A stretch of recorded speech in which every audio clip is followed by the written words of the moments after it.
Berita tentang kebangkrutan Silicon Valley Bank akhir-akhir ini menjadi sorotan dunia keuangan dan perbankan internasional, terutama di Amerika Serikat. Banyak dari kita mungkin bertanya-tanya, apakah uang yang kita simpan di bank masih aman? Dan apakah kejadian seperti ini bisa terjadi pada bank lainnya? Di konten ini saya akan membahas tentang bangkrutnya SVB atau Silicon Valley Bank dan bagaimana hal ini dapat mempengaruhi dunia perbankan di Indonesia. So, let's get started.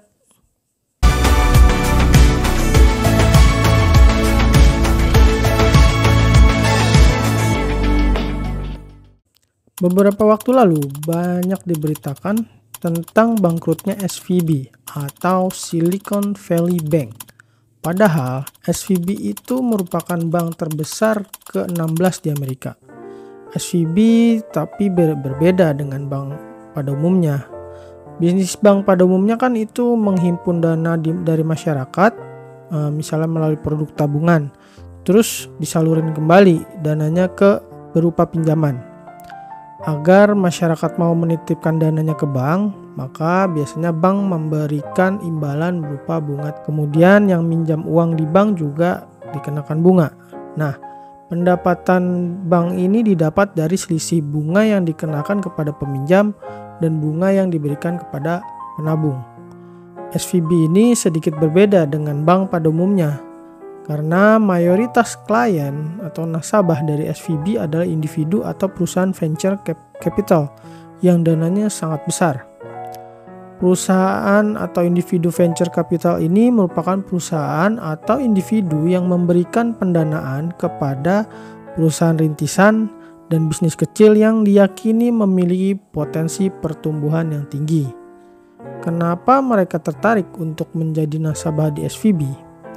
Karena SVB memberikan layanan seperti pemantauan portofolio, sehingga venture capital bisa memantau investasinya itu kemana. Apakah investasi mereka itu digunakan untuk operasional perusahaan atau untuk hal-hal di luar perusahaan. Dengan layanan ini, maka para venture capital ini biasanya mengarahkan para startup untuk juga menjadi nasabah dari SVB. Sehingga dapat dikatakan bahwa nasabah pertama dari SVB ini ya para venture capital ini.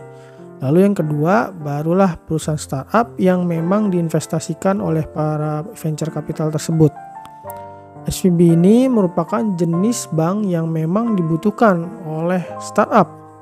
Karena sebagai startup biasanya itu susah ketika ingin meminjam uang di bank. Dan hanya SVB ini yang berani menyalurkan dananya kepada para startup. Saat pandemi melanda, suku bunga di Amerika itu sangat rendah dan kondisi ekonomi sedang buruk. Sehingga bank semakin berhati-hati dalam penyaluran dananya. Karena kehati-hatian itu, maka dana yang mengendap di bank itu sangat besar. Maka mau nggak mau, bank harus mencari instrumen investasi lain supaya bank tetap bisa mendapatkan keuntungan. Akhirnya SVB mengambil langkah dengan membeli obligasi pemerintah dengan tenor 10 tahun. Sebenarnya obligasi pemerintah bisa dikatakan instrumen investasi yang aman ya. Cuma obligasi ini punya resiko, yaitu resiko likuiditas. Karena tenor dari obligasi ini adalah 10 tahun. Tapi sayangnya uang yang diinvestasikan asalnya itu ya berasal dari uang jangka pendek yang memang bisa ditarik kapan aja. Masalah muncul ketika The Fed mengambil kebijakan untuk menaikkan suku bunga yang menyebabkan nilai aset SVB pun menurun. Ditambah dengan adanya startup crashing. Karena startup dituntut untuk menjadi lebih efisien. Akhirnya banyak startup yang membutuhkan dana menarik saldo dari SVB. Karena SVB nggak cukup uang cash dan kenaikan suku bunga, akhirnya SVB memutuskan untuk menjual murah obligasi pemerintah yang dimilikinya. Akibatnya muncul isu yang kurang baik sehingga semakin banyak deposan SVB yang menarik dananya. Gimana dampaknya ke Indonesia? Ada beberapa dampak yang akan menimpa Indonesia. Mungkin nggak seberat krisis-krisis sebelumnya atau krisis 98 misalnya. Hal yang paling dirasakan itu adalah rontoknya dunia startup, terutama yang dananya disalurkan melalui SVB ini. Rontoknya startup kemungkinan besar berdampak pada banyaknya pemutusan hubungan kerja atau PHK. Kemudian munculnya trust issue terhadap dunia perbankan, khususnya di Amerika.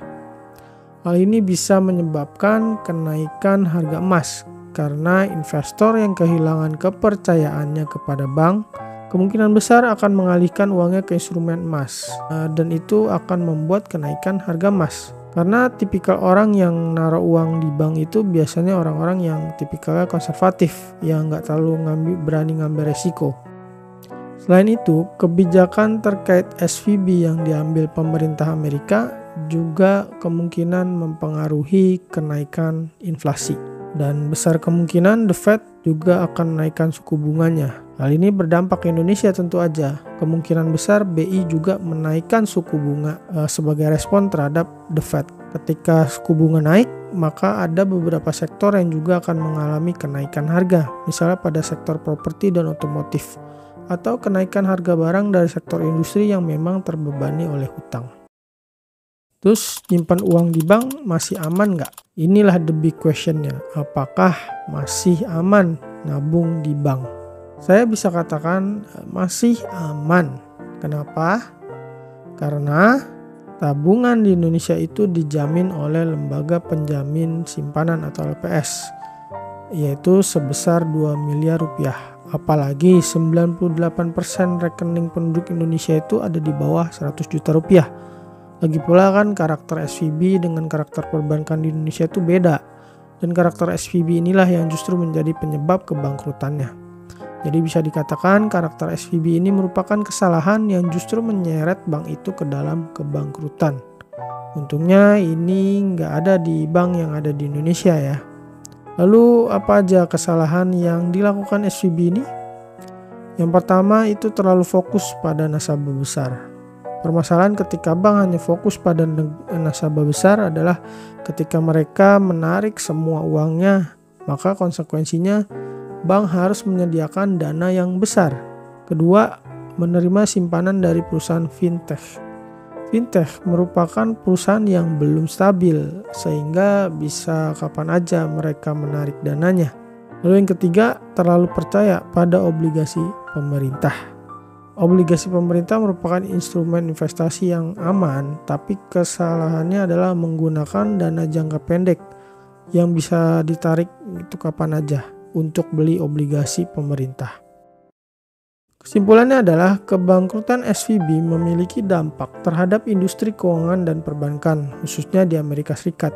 Dan ada beberapa hal yang memang menjadi penyebab kebangkrutan ini. Memang ada kekhawatiran kebangkrutan SVB akan berdampak ke Indonesia dan kepercayaan terhadap perbankan tentunya.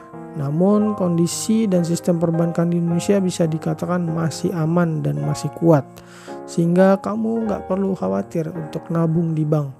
Apalagi karakter SVB itu beda dengan karakter perbankan di Indonesia. Dalam situasi seperti ini, penting bagi kita untuk memahami dan mengambil langkah-langkah yang tepat dalam mengelola keuangan kita. Meskipun kasus bangkrutnya Silicon Valley Bank atau SVB itu terjadi di Amerika, namun hal ini memberikan pelajaran berharga bagi kita semua bahwa tidak ada bank yang benar-benar aman dari resiko kebangkrutan. Oleh karena itu, kita perlu memilih bank dengan teliti dan memeriksa keamanan investasi yang ditawarkan sebelum menempatkan dana kita di bank. Selain itu, kita juga perlu mempertimbangkan diversifikasi investasi kita ke instrumen keuangan lainnya agar risiko dapat diatasi dengan baik. Dalam menghadapi situasi seperti ini, kita juga perlu memiliki pengetahuan dan pemahaman yang baik tentang dunia keuangan dan investasi. Dengan begitu, kita dapat mengambil langkah yang tepat dan mengelola keuangan kita dengan baik. Terakhir, mari kita berdoa dan berharap semoga kejadian seperti ini tidak terjadi lagi dan semoga perbankan dapat terus berjalan dengan baik dan aman untuk kepentingan kita semua. Terima kasih telah menyimak konten saya ini dan semoga bermanfaat bagi kita semua. Dah.